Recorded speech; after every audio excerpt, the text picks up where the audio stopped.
Logan's Wolverine stood at 5'3". Did you stick the landing, little guy? Yes, you did, comic-accurate short king. My name's Tom Lowe, and books are just movies that haven't been made yet. It seems the only way to get a movie made these days is to base it off a known IP. But that's not actually true. I mean, it's true that most movies are based on known IP, but it's literally always been the case. The highest grossing movie of each year has almost always been a sequel, remake, reboot, a film based on a book, comic, game, play, or even toy. The reason for this? Because it's already proven to make dollary-doos in its original medium. Studio movies and TV shows are first and foremost a business. And what's the goal of a business? Money! Thanks, Krabs. Now, just because money might be front of mind, that doesn't necessarily mean the movie's going to be bad. Though I'm pretty sure studios would rather have a financially successful movie or show than one that's well reviewed but didn't make them much money. But just because a movie is based on non-IP, doesn't mean they're going to stick closely to the story. Shrek comes across a witch and demands she tell him his fortune. She reveals that a donkey will take him to a knight who he will conquer before marrying a princess even uglier than him. If you've read William Steig's Shrek picture book and seen the 2001 animated film based off it, you would know they're significantly different. And it's not just picture book adaptations that add or change a lot from page to screen. Toothless is a small green dragon who is far from being a feared creature. Where's Astrid in this book? So why are changes made from source material to screen? Well, there are a number of factors that vary from medium to medium, which I'll go through in this video. But the first worth noting is that most people don't care about changes, because most people actually haven't consumed the original source material. Studios are willing to make alterations that might annoy the small percent who do know the original, if it means getting the general audience to watch it. So the stepsister cut off her toe to try and fit into the slipper. In 2024, it was reported that approximately 50 million people read comics each month. Now, that includes all comics, not just Marvel or DC. If you take just people who read Marvel, it's about 18.5 million people. In that year of 2024, Marvel Studios released Deadpool and Wolverine, a film which made $1.34 billion dollary-doos at the worldwide box office. The average ticket price in the United States that year was about $10.50, which means approximately 127.4 million people saw Deadpool and Wolverine in cinemas. So even if every single Marvel comic reader saw that film, they would only make up 14.5% of viewers. So again, most people who watch movies based on non-IP are the general audience who haven't consumed the original source material. This is largely who studios are catering for. 85% of people aren't going to care if something's changed from page to screen, because they won't even know anything's been changed. Now, I'm not saying you can't be disappointed if they add or change something from the source material you love, but just remember, you've always got that original to enjoy, and nothing can take that away from you. And that's how Hank Pym created Ultron.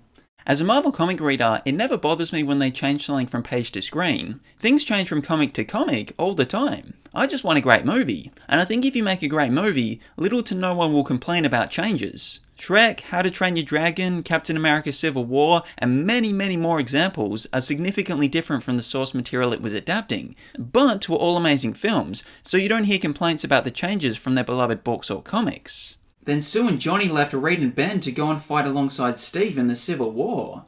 When it comes to adapting comics, most of these properties have decades worth of history where characters evolve and change over eras. Wanda and Pietro Maximoff may or may not be related to Magneto. Origins change. A pun sculpt in the clay into an Amazonian god, Wonder Woman is born. Appearances change. Then Clint Barton puts on his purple suit and purple mask to become Hawkeye. New characters take on a mantle. Now Barry Allen is known as the Flash. And for something like Marvel and DC, they've established an infinite amount of universes. And the movie and TV universes are universes of their own. If the comics can add or change things, why can't the movies and shows? We're never going to get a perfect adaptation of a Marvel or DC character, because they change all the time within a single universe. So the movies and shows use this to their advantage and create a version that best reflects this in the modern day.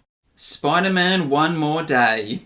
On the other side of things, you have fairy tales, which are much shorter tales. So if movies want to reach a 90-minute runtime, they have to expand upon them. But adding doesn't leave them immune to changes either. As the prince's servants carry a deceased Snow White back to his castle, they accidentally drop her, dislodging the apple from her throat, bringing her back to life. Again, like with comics, studios take fairy tales and create a version that best reflects a modern audience. So the Sea Witch cuts out the Little Mermaid's tongue.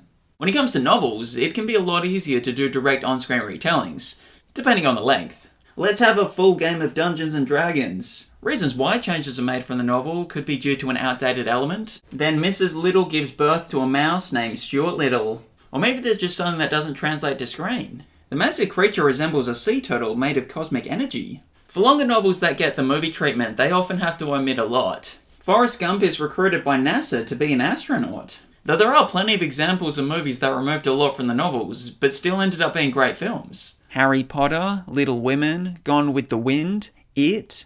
You don't really hear people complaining about those films changing things because they were well reviewed.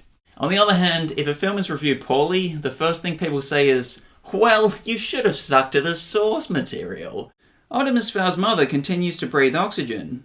Because movies are often having to remove or change many elements to reach a certain runtime, we're not only seeing more novels being adapted as TV shows, but novels that were already made into movies are having another crack on streaming. Philip Pullman's His Dark Materials, Jack Reacher, and Percy Jackson were all more positively reviewed by audiences, including those who are fans of the novels, praising their more faithful translation. Personally, I think TV shows is the best way to adapt novels. You're more likely to please pre-existing fans because you got that additional time to explore the lore of the world and characters within. You can say the same for video games. A short video game can still take 10 hours to complete, so when you're adapting something that has a story of 50-60 hours, an excessive amount is going to be left out if translated into a movie. I love playing as Zed. Did you know there are literally only 7 American-made video game movies that have a fresh score on Rotten Tomatoes? I mentioned one of the reasons might be because it's condensing a lot, but another explanation could be because some of these video games don't have a plot, so when adapted into a movie, someone's having to come up with an original story. And coming up with new ideas is hard. I thought the whole point of adapting something was to do less work. However, even more thought is required when coming up with stories based on theme park rides or toys. Movies based on toys are essentially a 90-minute commercial to sell more toys. It's brand recognition. The Barbie movie may have made $1.4 billion at the box office in 2023, but that same year, it made $1.5 in toy sales. The Lego Movie 2, the second part, made $200 million in 2019, but that same year, Lego made nearly $6 billion in toy sales. And I'm pretty sure they only had to sell about 15 sets to achieve that. So like I've already mentioned, studio movies and TV shows are first and foremost a business. But I also don't want you to get this confused with studios trying to make bad movies. As much as you may hate a movie, I don't think studios set out to try and make a bad film. Sometimes you have a great script, but the execution for whatever reason just doesn't work. Even if these suits do only care about dollary-doos, creatives are the ones who make them, and most of them just love the art form around it. Studio meddling can be a factor, and sometimes definitely is, but I don't think it's as prevalent as some people believe. There are plenty of examples of filmmakers given full creative control, but are unable to deliver on a crowd-pleasing picture. Movie making is difficult, and that includes adapting books, video games, toys, or even remaking the exact same film. 2019's The Lion King is almost exactly the same film as the 1994 iteration, but is reviewed much lower. Enough people have already spoken about why, so we know the reason, but it goes to show you could have all the ingredients and instructions lined up, but still be unsuccessful in making a tasty blueberry pie. Or some analogy. The Lion King did, however, achieve the goal of making lots of dollary-doos at the box office, which after all is what matters most. But it's not just Disney doing remakes. This again is a concept which has been going on for decades. Even notable filmmakers like Martin Scorsese, Christopher Nolan, and Steven Spielberg have remade a film or two. These often come in the form of more modern or English language takes, as opposed to Disney and DreamWorks, who tend to rely more on nostalgia from previous generations and keeping the brand recognition alive for the next generation. Personally, I would rather a remake that changes a lot than one that just does the same thing in live action or with modern technology. I want there to be a point of difference that gives me a reason to watch the original and remake. It's easy to say they should just stop remaking things, but you're forgetting the reason why we get them. Refresh their memories, Krabs. Money! Hey Krabs, what's another form of IP studios can draw from? Money! Sure, but I was thinking more stage productions. Oh dear, Rapunzel is dead. Not every medium translates to film. I'm sure if you had 100 attempts at adapting Cats, you would get at least one great film. But maybe the story is successful because it works in the medium it was created for. I just wish one of these cats would take the lead. Though there are still plenty of theatre productions that can and have worked on the big screen. Wicked, Les Miserables, and everything Shakespeare has ever created are just a few that have proven that. And they worked because not only did the story more suit a cinematic edition, but they changed elements to help cater for that. I know what this play is missing. Wicked Witch flashbacks. Even movies and shows based on real life events will change things. The reason for these changes combines a lot of previously mentioned reasons. They're trying to condense a lot into a little, but also movies and shows are entertainment, so heightening or changing truth to fit an on-screen narrative is common. I love how James Hunt and Niki Lauda were actually good friends. So Cats flopped at the box office because it wasn't well reviewed. Transformers 1 was well reviewed, but also failed financially, while the 50 Shades franchise averaged nearly $500 million per film, despite averaging 16% on Rotten Tomatoes. Why is this? Isn't the reason non-IP adapted because it's supposed to be financially safe? Let's take Disney as an example. Since January 2022 and October 2025, the studio has released 15 movies in cinemas, not including Marvel. 11 of them were based on pre-existing properties. The 4 original movies made an average of $245 million on an average budget of about $190 million. Elemental was the only one that was profitable. The 11 sequels, remakes, or non-IP adaptations made an average $575 million on an average budget of $190 million.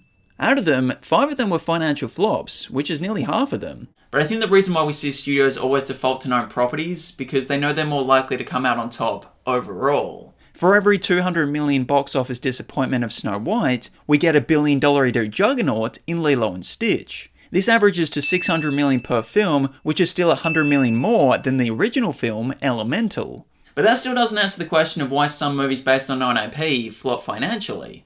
Reviews, cost of living, no desire to rush out to cinemas knowing it'll be on a streaming service in a couple of weeks, and poor marketing are all some examples of why it might not perform in cinemas. Sometimes studios will pull back on marketing if they know a film isn't great to try and save money promoting it.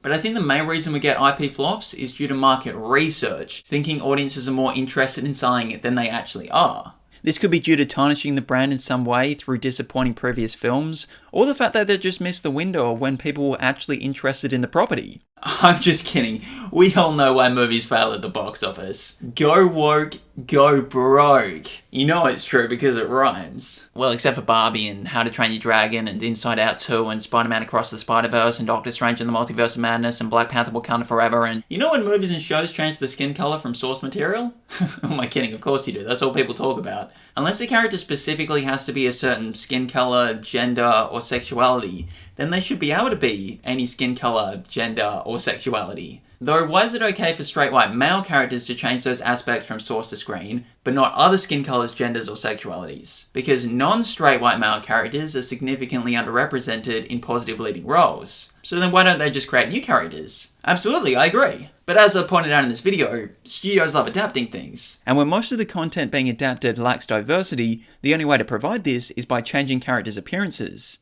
But even when new, diverse characters are created, people still complain anyway. Now, it's political correctness got mad. Sam Wilson is in a lose-lose situation. He's an original character who took up the mantle of Captain America, and he first did that in the comics, meaning when they brought the idea to screen, it was comic accurate, but he still got hate. But why do we need diversity? Well, positive representation is important. When a youngling sees someone who looks like them, whether they've got the same skin color, or the same gender, or the same sexuality, or are deaf, or an amputee, it inspires them and makes them feel accepted by society. Take a look at this clip from the making of Pixar's Coco. Up until the moment I got a job at Pixar, I don't know if I really believed that I could have a future in filmmaking because I never saw myself visually represented on screen or even behind the cameras. Without seeing that representation, you kind of doubted that you could do it. I've grown up watching TV and film and seeing a lot of, white leads. And now it's not a bad thing. Brad Pitt's a very attractive, blonde-haired, blue-eyed guy. And when you grow up with that, you don't understand that that's affecting you. If I'm making a film, I'm probably going to cast a white male because that's what I'm used to. We default. And when we default, it becomes what film history is perpetually put in front of us. Never saw myself reflected anywhere. That makes you think am I normal or are we normal? Why don't people, think we're important enough to put on television or movies? You become very aware of how little power your community in general has in terms of the people who are represented all the time and whose stories are seen as oh, this is just normal. Well, that's your normal. It's not mine. To quote Pocahontas, if you walk the footsteps of a stranger, you'll learn things you never knew you never knew. You can also apply this logic to women's sport. Because of the evolution of women's sport, young girls are now playing junior competitions for longer, knowing there's a pathway for them to make a professional career out of it. The Black Panther and Captain Marvel movies didn't make $1 billion at the box office because they're the greatest movies ever made. They made that much because they were the first 2 movies in the MCU to have lead characters who look different to what's so often seen on screen. And this success wasn't just because of the Marvel brand either. Outside of the Avengers films, only Iron Man 3 and Captain America Civil War crossed $1 billion before them. When Zendaya was revealed to be MJ, people complained because Mary Jane in the comics isn't black, even though Zendaya plays Michelle Jones Watson, an original character for the movie. Astrid isn't even in the How to Train Your Dragon books. No one complained about that change to the animation, but when Nico Parker was cast in the live-action remake, there were complaints that her skin colour wasn't historically accurate in a movie about dragons. The same with Hailey Bailey in a movie about mermaids. There was outrage when it was reported Letitia Lynch would be 007 in No Time to Die, even though she wasn't playing James Bond, she was just briefly taking on that code. Kelly Marie Tran was bullied off the internet. 2016 Ghostbusters movie trailer is the most disliked movie trailer of all time. People lost their minds when they made Ocean's 8, even though George Clooney's Ocean's 11 is a reboot.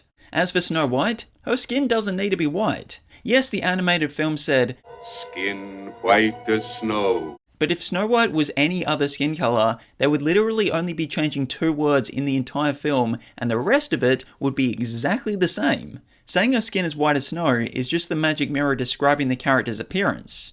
Despite there being an infinite amount of universes within the Marvel Comics, including a Black Johnny Storm, Michael B. Jordan still got hate, and this hate came before anyone else was cast. So the excuse of only complained because Sue and Johnny are siblings doesn't work.